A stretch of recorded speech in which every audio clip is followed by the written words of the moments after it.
नमस्कार, मी बाबा बेलापूरकर. आपण पाहत आहात एकजूट महाराष्ट्र न्यूज. पुणे येथील जर्मन बेकरी स्फोटातील आरोपीची हत्या अशी खोटी बातमी देऊन खऱ्या गुन्हेगाराला वाचवण्याचे षडयंत्र कोणाचे, असे सामाजिक व राजकीय कार्यकर्ते अंजुम इनामदार, मूल निवासी मुस्लिम मंचचे अध्यक्ष यांनी प्रसिद्धीत दिलेल्या पत्रकात म्हटले आहे. अंजुम इनामदार यांनी पुढे प्रसिद्धी पत्रकात म्हटले आहे की 31 डिसेंबर 2023 रोजी अहिल्यानगर जिल्ह्यातील श्रीरामपूर येथे हाजी बंटी जागीरदार यांची अज्ञात इस्मांकडून गोळ्या झाडून निर्घृण हत्या करण्यात आली. ही घटना केवळ एका व्यक्तीची नव्हे तर संपूर्ण श्रीरामपूर तालुक्यासाठी एक मोठा धक्का आहे. प्राथमिक माहितीनुसार ही हत्या राजकीय वैमनस्यातून किंवा जुने वाद असल्याचे समोर येत आहे. बंटी जागीरदार हे मूळचे श्रीरामपूरचे रहिवासी असून स्थानिक राजकारणात अत्यंत सक्रिय, धाडसी व प्रभावशाली व्यक्तिमत्व म्हणून ओळखले जात आहे. राष्ट्रवादी काँग्रेस पक्षाशी त्यांचे कौटुंबिक आणि राजकीय संबंध होते.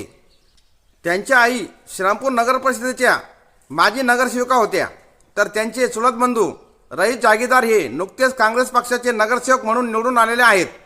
बंटी जागीरदार हे पूर्वी राष्ट्रवादी पक्ष तर आता काँग्रेसमध्ये कार्यरत असताना इतर पक्षांशी त्यांचे सौहार्दपूर्ण संबंध होते. अनेक उमेदवारांना निवडून आणण्यात त्यांनी महत्त्वाची भूमिका बजावली होती. राजकारणात पक्षांतर, माघारी, प्रचारासाठी कार्यकर्त्यांची ताकद उभी करणे अशा अनेक आघाड्यांवर ते कुशल राजनीतिकार म्हणून ओळखले जात. ही बाब संपूर्ण श्रीरामपूर तालुक्यातील जनतेला माहीत होती. त्यांचा जनसंपर्क, प्रभाव आणि कामाची पद्धत यामुळे अनेक राजकीय मंडळी व त्यांचे शत्रू त्यांच्याबाबत सावध असत.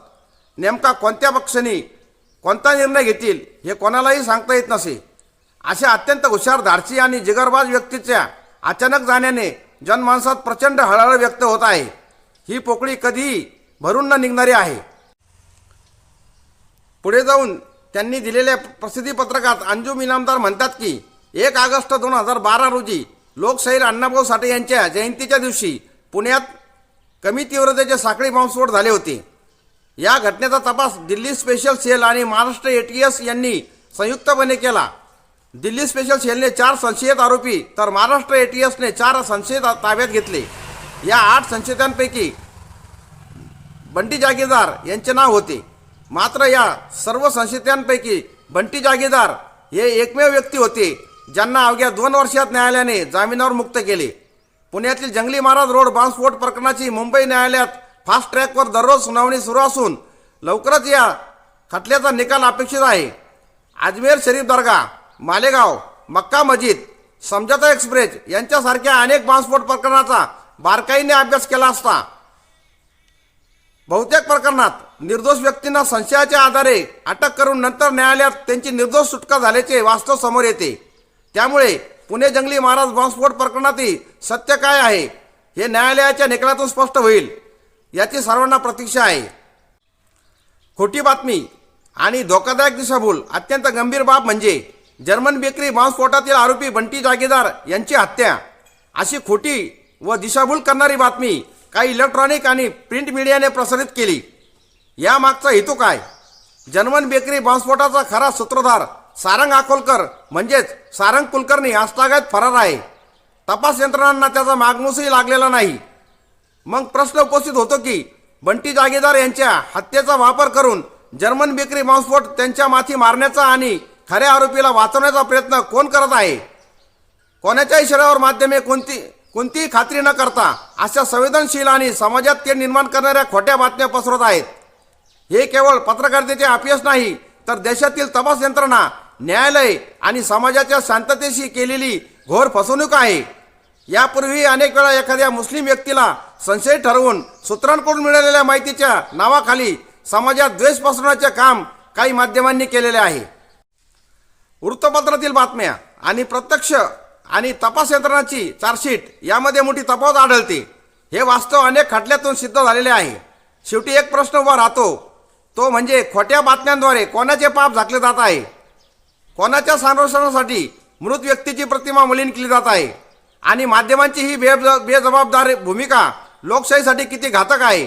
या प्रश्नाची उत्तरे शोधणे, सत्य समोर आणणे आणि खोट्या प्रचाराला थारा देणे हीच आजच्या सुज्ञ समाजाची कसोटी आहे.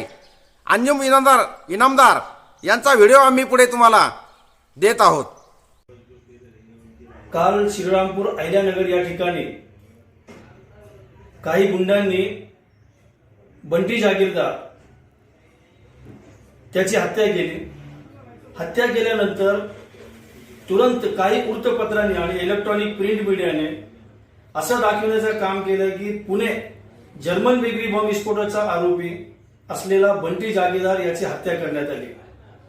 अनेक वृत्तपत्रांनी इलेक्ट्रॉनिक असेल प्रिंट मीडिया असेल या लोकांनी दाखवण्याचं काम केलं की बंटी जागीरदार हे पुणे जर्मन बेकरी ब्लास्टचा मास्टर माइंड होता. त्यांनी बॉम्ब ब्लास्ट केल्याची माहिती, खोटी माहिती प्रसारित करण्यात आली.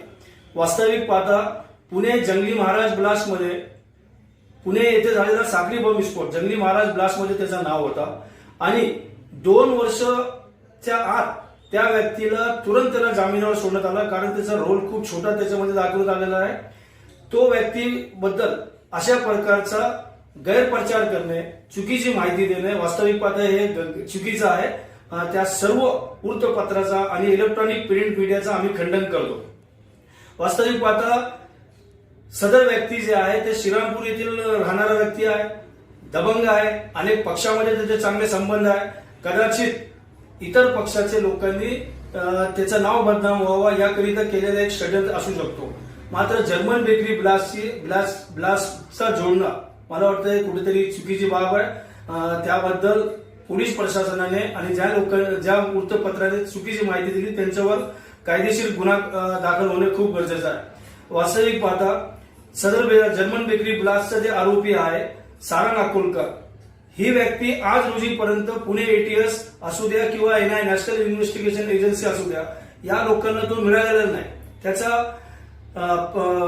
एटीएसच्या माध्यमातून त्याचा पाठपुरावा सुरू आहे. तो व्यक्ती जे आहे ते पुणे जर्मन बेकरी ब्लास्टचा आरोपी आहे. असं असताना सुद्धा ज्या व्यक्तीचा कोणताही ब्लास्टची पुणे जर्मन बेकरी ब्लास्टचे संबंध नाही त्या व्यक्तीचे जोडण्याचं काम केलेलं आहे आणि ही बाब अत्यंत चुकीची आहे. मला वाटतं की ज्या पत्रकारांनी ही खोटी माहिती दिलेली आहे त्या सर्व खोटे पत्रकारांना विनंती आहे की त्यांनी त्वरित याबाबत सुधारित बातम्या करून किंवा अन्यथा माफी मागून त्याचा खुलासा करणे खूप गरजेचं आहे. मी पुण्याहून अंजुम इनामदार, अध्यक्ष मूल निवासी मुस्लिम मंच.